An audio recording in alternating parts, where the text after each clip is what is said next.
எல்லாமே மகிழ்ச்சியா வரவேற்று கொண்டாடுறாங்க.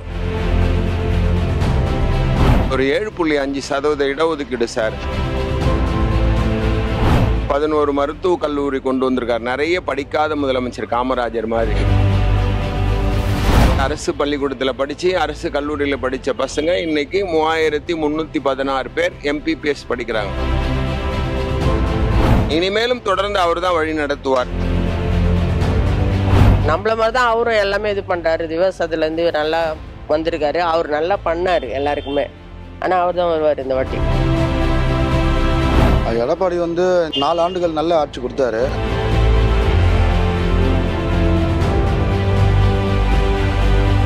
எல்லாமே மகிழ்ச்சியா வரவேற்று கொண்டாடுறாங்க. தமிழ்நாடு முழுவதும் பொதுமக்கள், கல்லூரி மாணவர்கள். நான் கேட்டேன், என்ன கல்லூரி மாணவர்கள்லாம் அண்ணன் எடப்பாடியாருக்கு பிறந்தநாள் கொண்டாடுறேன். அது ஒரு 7.5% இடஒதுக்கீடு சார். அது எங்களுக்கு ரொம்ப ரெஸ்பான்சிபிளாக இருந்தது அப்படின்னு சொல்லி மாணவர்கள் சொல்கிறாங்க.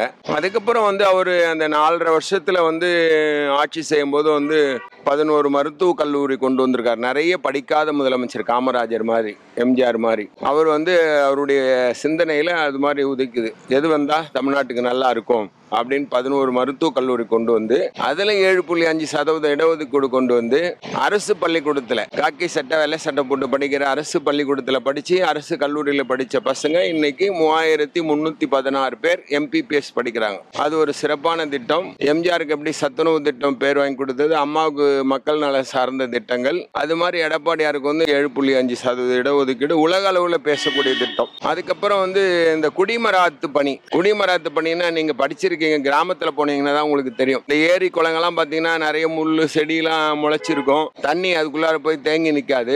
அவர் கிராமத்தில் பிறந்தனால அந்த ஏரி குளங்கள்லாம் தூர்வாரி அந்த தூர்வார மண் எடுத்துட்டு போய் அவங்க விவசாய நிலத்துக்கே பயன்படுத்திக்கலாம். காசெல்லாம் தர வேண்டாம். குடிமராத்து பணி கொண்டு வந்து அதை மிக சிறப்பாக செஞ்சு இன்னைக்கு பார்த்தீங்கன்னா எல்லா ஏரி குளமும் நிரம்பி இருக்கு. அதனால அந்த கிராமத்தில் இருக்கிறவங்களுக்கு அந்த மாதிரி செஞ்சிருக்காரு. அதுக்கப்புறம் இந்த கொரோனாங்கிற ஒரு நோய் வரும்போது அண்ணன் எடப்பாடியார் முதலமைச்சராக இருந்தார். அந்த நோய் எப்படி இருக்குதுன்னு நமக்கே தெரியாது. நீங்க நிறைய படிச்சிருக்கீங்க, நான் படிக்கவே இல்லை. ஆனால் அந்த நோய் பற்றி எனக்கு ஒன்றுமே தெரியாது. ஆனால் அந்த நோய் வரும்போது எல்லாரையும் காப்பாற்றினார், கடவுள் மாதிரி காப்பாற்றினார். எல்லா மக்களையும் விலையில்லாமல் அரிசி கொடுத்தாரு.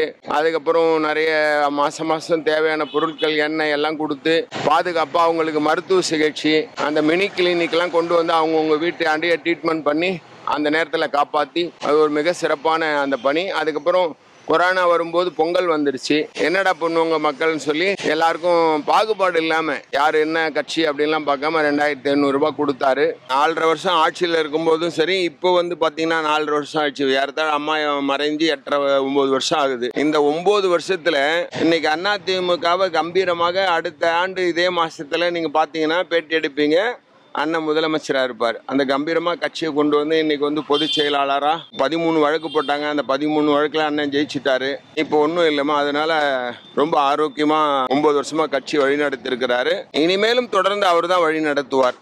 நான் இங்கே யாரத்தால அவரை பார்க்குறேன். ஒரு 38 ஆண்டுகளாக எனக்கு அண்ணன் எடப்பாடியாரை தெரியும். ஒரே மாதிரி தான் இருக்கார். விவசாயி எப்படி இருப்பாங்களோ, வெள்ளை சட்டை கூட இப்போதான் அண்ணன் முதலமைச்சரான பிறகு நல்லா வெள்ளையா போடுறாரு. அதுக்கு முன்னாடியெல்லாம் வெள்ளையாவே போட மாட்டாங்க. ஒரு சாதாரண யதார்த்தமாக இருந்து ஒரு கிளை கழக செயலாளர், நகர செயலாளர், ஒன்றிய கழக செயலாளர், அப்புறம் மாவட்ட கழக செயலாளர், சட்டமன்ற உறுப்பினர், ஏறத்தாழ 5-6 முறை சட்டமன்ற உறுப்பினர், ஒரு முறை நாடாளுமன்ற உறுப்பினர். அதற்கு பிறகுதான் இவ்வளோ பணிகளையும் கழகத்துக்காக சின்ன சின்ன கட்சி கிளை செயலாளர் தொடங்கி மாவட்ட கழக செயலாளர் பெரிய பதவி அதுவரையும் அண்ணன் பணியாற்றி, அதற்கு பிறகு நாடாளுமன்றத்துக்கு சென்று அதுக்கப்புறம் அமைச்சராகி, அமைச்சரானதுக்கு அப்புறம் தான் முதலமைச்சரானார். வந்த உடனே முதலமைச்சராகல. உழைப்பு, கடுமையான உழைப்பு உழைச்சிருக்காங்க. அதனால அந்த உயர்வு அவருக்கு கிடைச்சிருக்கு. அதனால அண்ணன் எங்க பேசும்போதெல்லாம் சொல்லுவார், என்ன தலைவராக சொல்லாதீங்க, நானும் உங்களை மாதிரி ஒரு தொண்டன் தான்.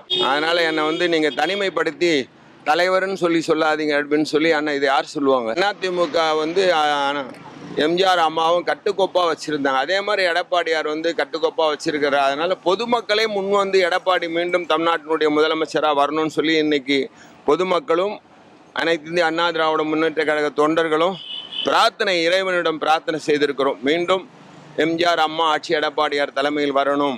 எடப்பாடி 4 ஆண்டுகள் நல்ல ஆட்சி கொடுத்தாரு. அதுக்கப்புறம் இருந்த ஆட்சி அந்த அளவுக்கு மக்களுக்கு தெளிவாக இல்லை. ஏன்னா எந்த ஒரு நல்ல காரியமும் நடக்கலை தமிழ்நாட்டை பொறுத்த வரைக்கும். பரவாயில்ல, எடப்பாடி ஆட்சி நல்ல ஆளுமை தான் வருது. அம்மாவுக்கு அப்புறம் அந்த ஆளுமை அவருக்கு தான் இருக்குது.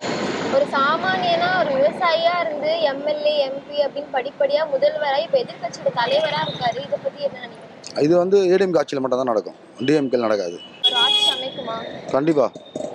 ஏன்னா அந்த அளவுக்கு பலமான கூட்டணிலாம் இருக்குல்ல, பிஜேபி கூட கூட வச்சிருக்காங்க, அதனால வரதுக்கு வாய்ப்பு இருக்கு. அவர் இருக்கும்போது நல்லா இருந்தது.